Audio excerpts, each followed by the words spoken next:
That murder trial tape is ready now, and so two men who have already confessed to a local murder and asked for the death penalty went on trial today, and Molly Broderick was in the courtroom. It was a trial with few surprises. The district attorney appeared to be only going through the legal motions. All three defense attorneys had little or no cross-examination of any of the witnesses. But probably the most significant pieces of evidence came from the two defendants, and against the advice of their attorneys, the two took the witness stand. My name is John Lewis Evans, and on January the 5th, I was involved in the crime of Eddie Nasser. I am also the one that did pull the trigger and shoot and kill him during the commission of a felony, a robbery. Our whole trip was based on robbery. It's kind of a spree, and it's well planned, and I've been in crime a long time. Go back in there, the only thing I've got to say to the jury is that I've been at it a long time, and if you don't come back with a death sentence, which is the only other thing I think you can come out with, I'm going to get out and I'm going to do it again. Evans went on to tell the jury that he'd been involved in over 250 armed robberies, 2 extortions, and 9 kidnappings.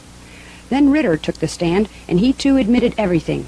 He told the court he only wanted to die. Life imprisonment wouldn't do. And he gave the jury the choice of his life or theirs. Well, I think there are 2 considerations. First, we did kill Mr. Nasser. We knew we might have to kill somebody during any robbery.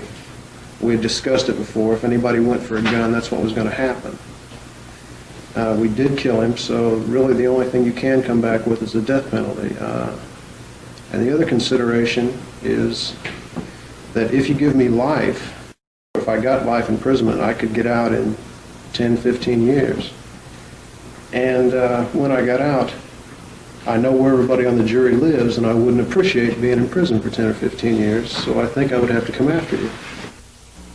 The closing arguments were brief, but the jury deliberations were even swifter, just 15 minutes.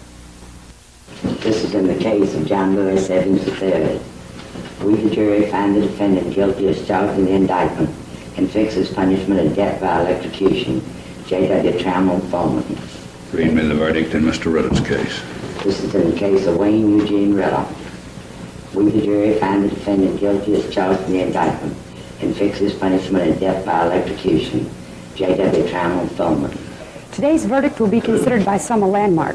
This is the first death penalty verdict in Mobile County under Alabama's new death penalty law, and the first time the defendants have pleaded guilty. Tomorrow, Judge Hochlander will hold one further hearing, then sentence the two to either life imprisonment or death by electrocution. This is Molly Broderick for Channel 10 Newsbeat.